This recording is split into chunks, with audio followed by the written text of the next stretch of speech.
I can write it up on the board, you can copy it, because these are the chapters we will be focusing. Number 1, portfolio management and theory, derivatives,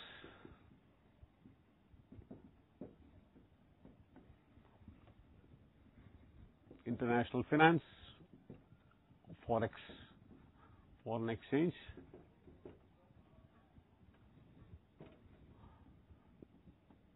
capital budgeting,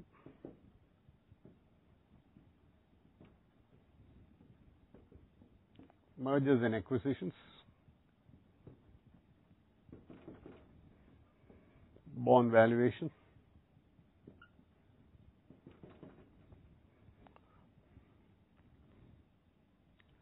mutual funds, and small cutie chapters, small chapters, which I call as miscellaneous. But then the focus area is only these 5. If you are very thorough in these 5 chapters, 80% is in your hand, solid.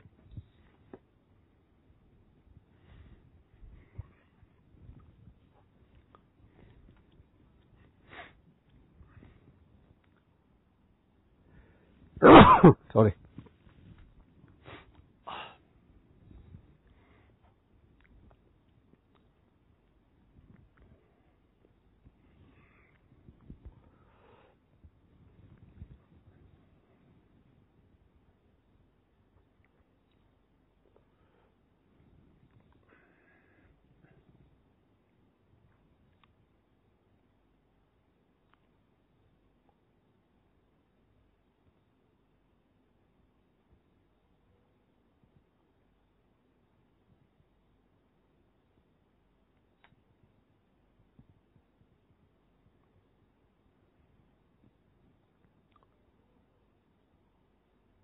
Of the topics which you see on the board, the top 5 are the very crucial, and I will be spending most of my time on that.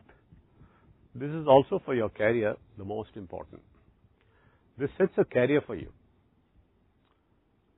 If you are going to be very good and if you are going to show a lot of interest in portfolio management, what happens is you can have a career in risk management. People who are in the portfolio analyst, they are all paid not less than 1 lakh. I'm telling you, within about 1 year. To start with, people are getting 1 lakh. They are pretty strong in this area. So you can compete with an IIM MBA. If you are going to be very well equipped, see, till entry only qualification is required. After that, your understanding about the subject and your skills, which will take you forward. So as far as these 5 chapters, they will be especially the top 3 chapters are the deciders. If you are very good in portfolio management, you will definitely land up into very big portfolio, companies where you will be able to portfolio management companies, asset management companies, we call them as asset management companies, where you will be blessed with wonderful salary and wonderful career advancement. Next is derivatives. That's a hot area today, where people are hedging their money and things like that. So again, you will have a wonderful career. And the third one is international finance. There is no limit for that. You can get into MNCs. The people who are in Infosys and Cognizant who are handling this department, they will be very heavily paid, because by their shrewdness and sharpness, they bring millions of benefits to the company. So such people will be regarded very highly, and that will be rewarded also very highly. So this is the one which will be able to. So this is why the IIM people have a edge compared to the CAs in terms of the remuneration, is all because of this. Because they choose a career, something like finance, and then they go very deep.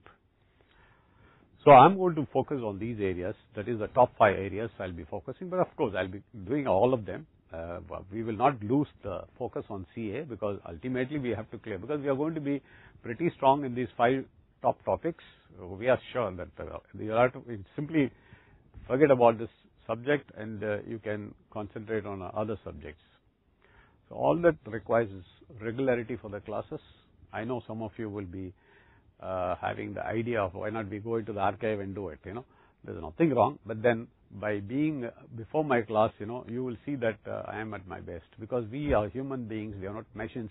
when we see a lot of crowd ahead, before us, what we do is we'll be at our elements, we'll be our best elements. We are like musicians. When we see a lot of crowd, we'll be able to do our best. So please understand that.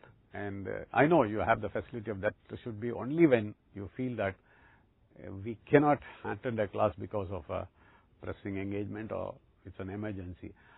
Unless on such a situation, please do come, to the class so that you will also see that your sir is at his best. So this is about the number of topics which we are going to see. Now, so how do we go about doing this? I'll tell you my approach will be. We'll be talking about the concepts of each topic.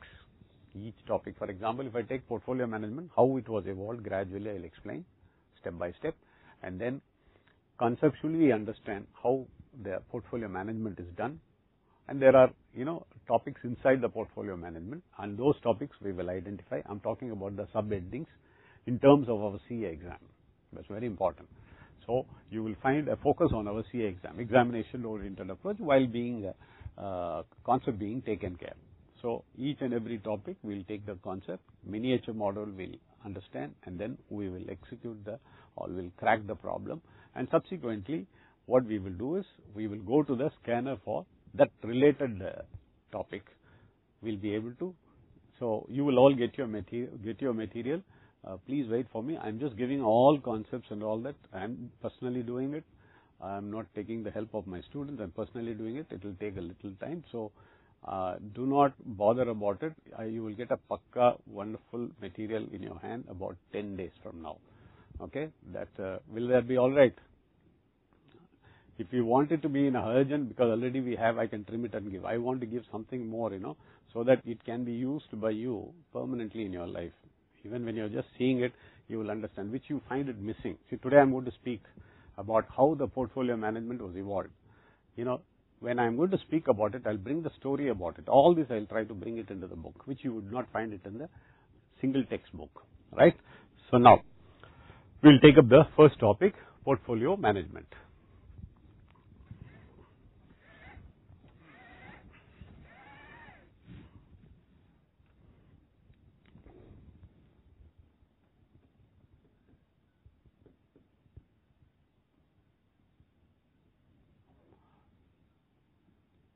See, it's also called as MPT. MPT stands for Modern Portfolio Theory.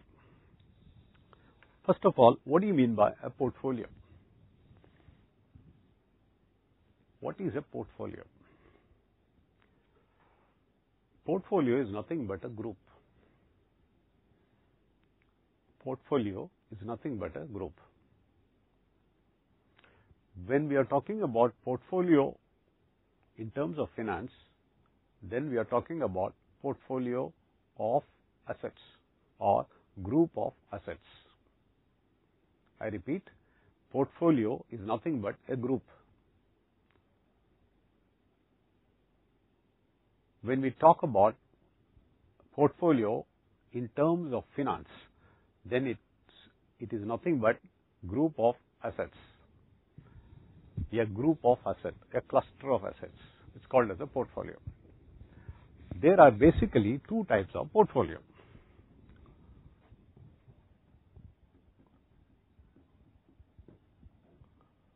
One is called as a market portfolio. See here, portfolio is nothing but group of assets, I said.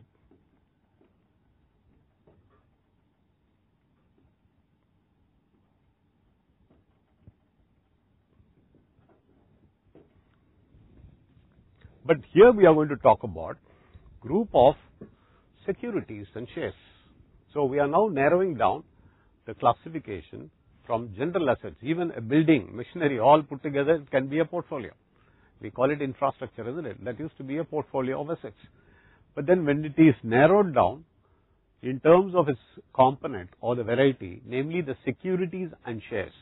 When we say securities, it is talking about the gilt-edged securities issued by the government bonds, all these, the bonds, all these things are called as securities. And then shares, stocks and shares. Stock is nothing but a group of shares is called as a stock. So stock and shares. So, when we are talking about portfolio management, we are talking about portfolio of securities and shares from this point of view. But general portfolio is nothing but a group of assets. That too, especially when we say if it is a financial portfolio, a portfolio of finance, that means a group of assets. Among them, or the subset of this is your portfolio of securities. That can be classified into two. One is called as a market portfolio and the other one is called as a individual portfolio.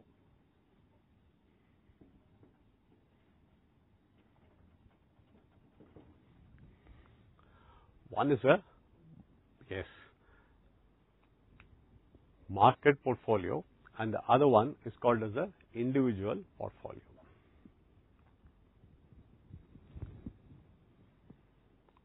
Now, what do you mean by a market portfolio? You see the securities and shares which are all transacted in a nation's market, in a country's market, is termed as a market portfolio. Whatever that you see transacted in a country or in a market. Whenever we say market, it always refers to a country. Say American market portfolio or market portfolio of US.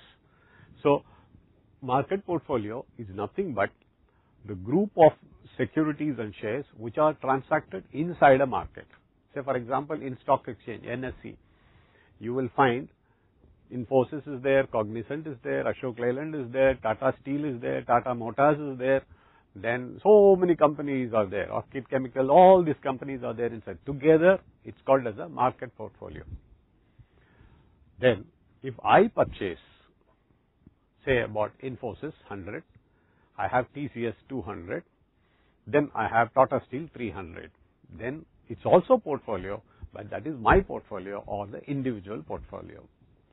So, market portfolio and then individual portfolio. But all of them are referring to group. It's not a single share, it is a group. So, a group of shares or securities. Now, just keep this in your mind, how this portfolio theory was evolved. Now listen very carefully. Before this modern portfolio theory, which was given by Harry Markowitz in 1952, you won't believe, he gave one article, see that's how we present the papers, he gave one article in Journal of Finance, which is one of the best journals in the world.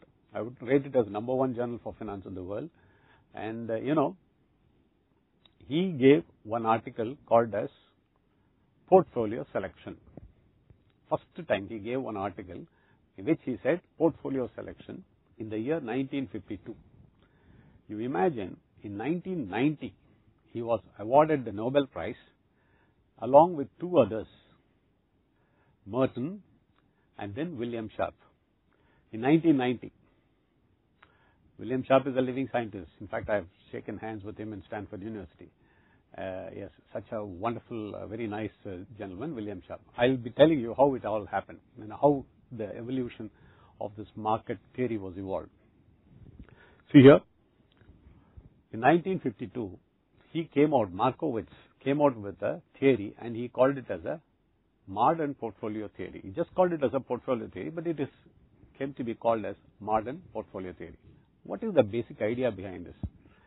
Earlier, what the people were selecting, now you go to your shop, you want to buy vegetables.